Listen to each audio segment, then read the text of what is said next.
Devaswom board president K Jayakumar തന്നെ തത്സമയം നമുക്കൊപ്പം ചേരുകയാണ്. ശ്രീ കെ ജയകുമാർ, അങ്ങ് ഇന്ന് സന്നിധാനത്ത് മാധ്യമങ്ങളെ കാണുന്ന ഘട്ടത്തിൽ അങ്ങ് തന്നെ തുറന്ന് സമ്മതിക്കുന്നുണ്ട് ശബരിമലയിലെ സ്ഥിതി ഭയാനകമാണെന്നുള്ളത്. കാരണം ഭക്തർക്ക് കുടിവെള്ളം ഉൾപ്പെടെയുള്ള അടിസ്ഥാന സൗകര്യങ്ങൾ പോലും ലഭ്യമാകുന്നില്ല.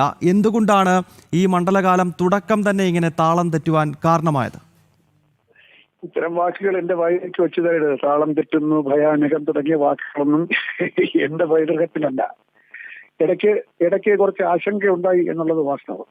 കാരണം ക്യൂ നിന്ന ആളുകളില് കുറച്ചുപേര് മരക്കൂട്ടത്തിൽ നിന്ന് കുറച്ചുപേര് അവിടെ ഒരു കെട്ടിടത്തിന്റെ ഒരു ദൗർബല്യം പോലീസിന്റെ ശ്രദ്ധയിൽപ്പെട്ടത് കൊണ്ട് അവരെ ബെയിലി പാലം വഴി കയറ്റി തിരുമുറ്റത്തേക്ക് എത്തിച്ചു.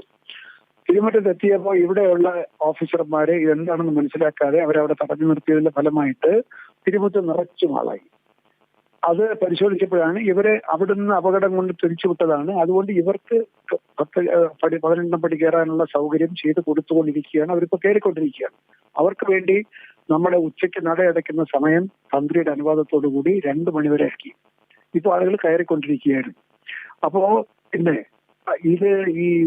നമ്മളിപ്പോ വിർച്വൽ ക്യൂവും സ്പോട്ട് ബുക്കിംഗും ഒക്കെ ആയിട്ട് ഒരു ദിവസം 1 ലക്ഷത്തിൽ താഴെ ആളുകൾ ഇവിടെ വരുന്നു എന്നാണ് നമ്മുടെ കണക്ക്. ഒരു പക്ഷേ അതിൽ കൂടുതൽ വരുന്നുണ്ടാവും. എന്നാലും 1 ലക്ഷത്തിന്റെ അടുപ്പിച്ച് ആളുകൾ വരണം.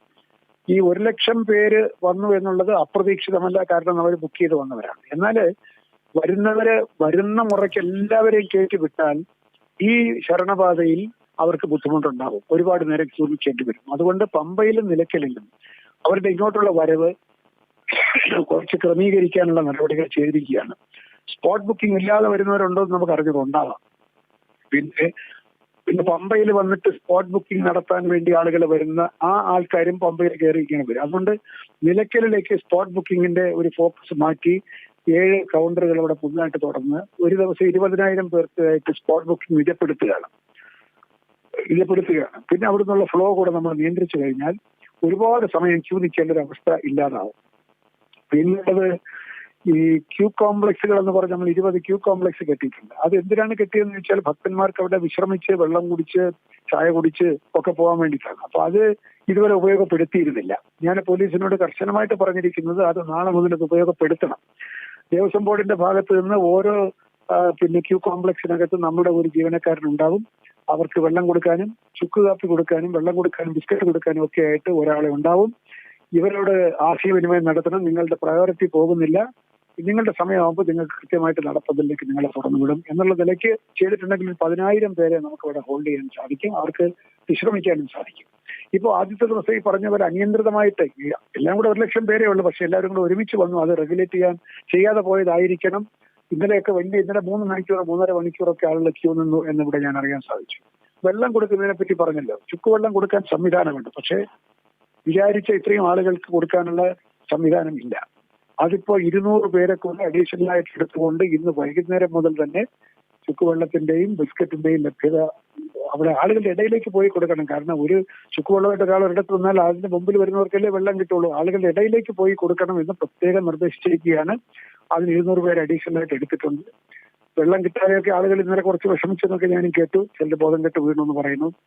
അപ്പൊ ഇത്രയും വലിയ ക്രൗഡ് വരാൻ പാടില്ല. ജാം പാക്ഡ് ആയിട്ട് ഇങ്ങനെ നിൽക്കാൻ പാടില്ല.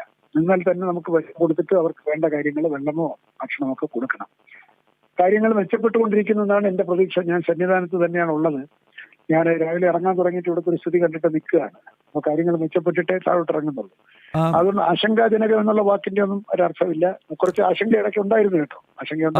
ശ്രീ ജയകുമാർ, ഈ ദൃശ്യങ്ങൾ ഇപ്പോൾ നമ്മൾ ഈ കൊടുത്തുകൊണ്ടിരിക്കുന്ന ദൃശ്യങ്ങൾ കാണുമ്പോൾ അത് സ്വാഭാവികമായിട്ടും ആളുകൾക്ക് ആശങ്ക ഉണ്ടാകുന്നുണ്ട്. കാരണം ഭക്തർ ഈ ബാരിക്കേഡ് കടന്നുകൊണ്ട് കയറുന്നു, ഈ വനത്തിലൂടെ ചന്ദ്രാനന്ദൻ റോഡിലേക്ക് ഭക്തർ ഇറങ്ങുന്നു. അപ്പോൾ ഇതൊക്കെ സ്വാഭാവികമായും വലിയ തോതിൽ ആളുകൾക്ക് ആശങ്ക ഉണ്ടാക്കുന്ന ദൃശ്യങ്ങളാണല്ലോ.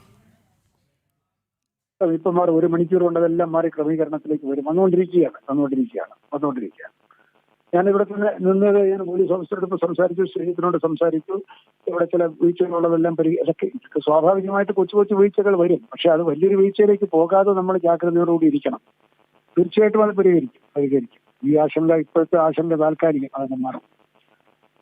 ഓക്കെ, വളരെ നന്ദി ശ്രീ കെ ജയകുമാർ ഈ ഘട്ടത്തിൽ പ്രതികരിച്ചതിന്.